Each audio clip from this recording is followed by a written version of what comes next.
వైజీఎల్ talks మిత్రులందరికీ స్వాగతం సుస్వాగతం. Welcome to my channel. మిత్రులారా, ఈరోజు మనము ధ్యానం యొక్క ఆధ్యాత్మిక రహస్యం ఏంటో తెలుసుకుందాము. వీడియో చివరి దాకా వినండి. మీకు నచ్చితే నలుగురికి షేర్ చేయండి. ధ్యాన సాధనతో ఎంతో లాభం, అది తెలుసుకుందాం మిత్రులారా. ఈ జ్ఞానము నలుగురితో పంచుకోవటం వల్ల మనకు ఆనందం లభిస్తుంది. ధ్యానం యొక్క ఆధ్యాత్మిక రహస్యం ఏంటి, ధ్యానం వల్ల ఏం లాభం జరుగుతుంది, ధ్యానం వల్ల ఎంత లాభం కలుగుతుంది తెలుసుకుందాం మిత్రులారా. మొట్టమొదట భూమి మీద ధ్యానం చెయ్యాలని చెప్పిన వారు పతంజలి మహర్షి. ఈయన గొప్ప తత్వవేత్త. మన నిర్విషయ అంటే మనసును నిర్విషయం చేయాలి, అనగా మనసును ఏ ఆలోచన లేకుండా శూన్యం చేయాలి. దీనికి మార్గం ఒక్కటే, ధ్యానం. యోగ చిత్తవృత్తి నిరోధ. యోగం అనగా ధ్యానం. ధ్యానం చేసేటప్పుడు చిత్తంలో ఆలోచనలు తిరుగుతూ ఉంటాయి, వాటిని నిరోధించటమే.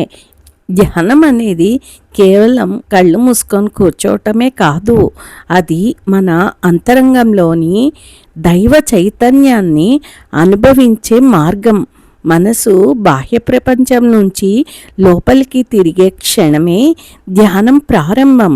ఈ భౌతిక జీవితంలో మనసు ఎప్పుడూ ఆలోచనలతో, భయాలతో, ఆశలతో అల్లాడుతూ ఉంటుంది. అలాంటి మనసుకు విశ్రాంతి ఇవ్వటమే కాదు, మన నిజస్వరూపాన్ని గుర్తు చేసే సాధన ధ్యానం. వేదాలు, ఉపనిషత్తులు, భగవద్గీత ఒకే మాట చెప్తున్నాయి. మనసు ప్రశాంతమైనప్పుడే ఆత్మజ్ఞానం అవతరిస్తుంది. ధ్యానం ద్వారా మనసు నెమ్మదిగా శాంతిస్తుంది. ఆలోచనల మధ్య గ్యాప్ ఏర్పడుతుంది, అహంకారము కరుగుతుంది, అంతరంగంలో ఉన్న ఆనందము బయటపడుతుంది. ధ్యానం చేస్తున్నప్పుడు మనము ఏమి పొందడం లేదు అనుకుంటాము, కానీ మనలో ఉన్నదాన్ని గుర్తు చేసుకుంటాము. నిశ్శబ్దంలో కూర్చొని శ్వాసను గమనించడం, ఓ మంత్రాన్ని జపించడం లేదా దేవుని రూపాన్ని ధ్యానించడం, ఈ అన్ని మార్గాలు చివరికి ఒకే స్థితికి తీసుకెళ్తాయి. మన శరీరంలోని నాడీ మండలంలో ఉన్న చక్రాలను ప్రేరేపింపచేసి, అంటే జాగృతం చేసి, మనలోని కుండలిని శక్తిని ప్రేరేపింపచేసి మన జీవితంలో ఎంతో మార్పు జరుగుతుంది.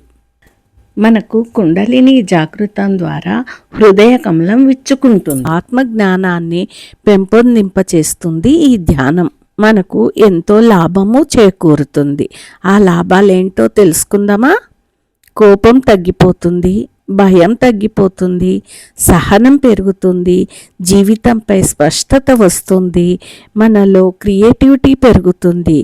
రోజుకు కొన్ని నిమిషాలు ధ్యానము చేస్తే సరిపోతుంది, అనగా మన వయసు ఎంత ఉంటుందో అన్ని నిమిషాలు చేస్తే చాలు. అంటే ఇప్పుడు మీకు 30 సంవత్సరాలు అనుకోండి, 30 నిమిషాలు, రోజుకు 30 నిమిషాలు లెక్కన ఒక్కసారి కానీ రోజులో 2 సార్లు కానీ చేసుకోవచ్చు.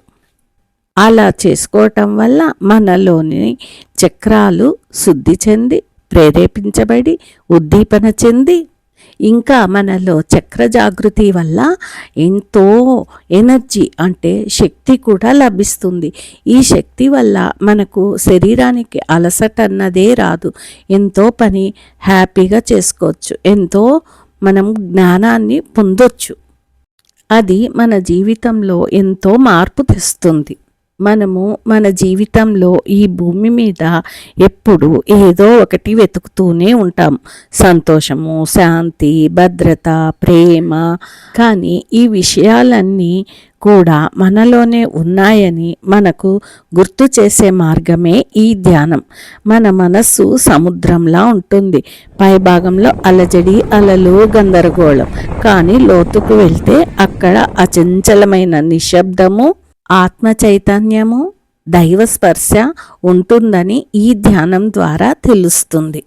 వేదాలు చెప్తున్నాయి, ఆత్మనే గురువు, ఆత్మనే దైవం. ఆ దేవుడిని బయట ఆలయాల్లో కాకుండా మన హృదయాల్లో దర్శించుకోవటమే ధ్యానం. మరి రోజు కొంతసేపు ధ్యానం చేసుకుందామా మిత్రులారా? ఈ వీడియో చూసి విన్నందుకు మిత్రులందరికీ ధన్యవాదాలు. మీకు నచ్చితే మరికొందరికి షేర్ చేయండి. సర్వేజన సుఖినో భవంతు. ధన్యవాదాలు.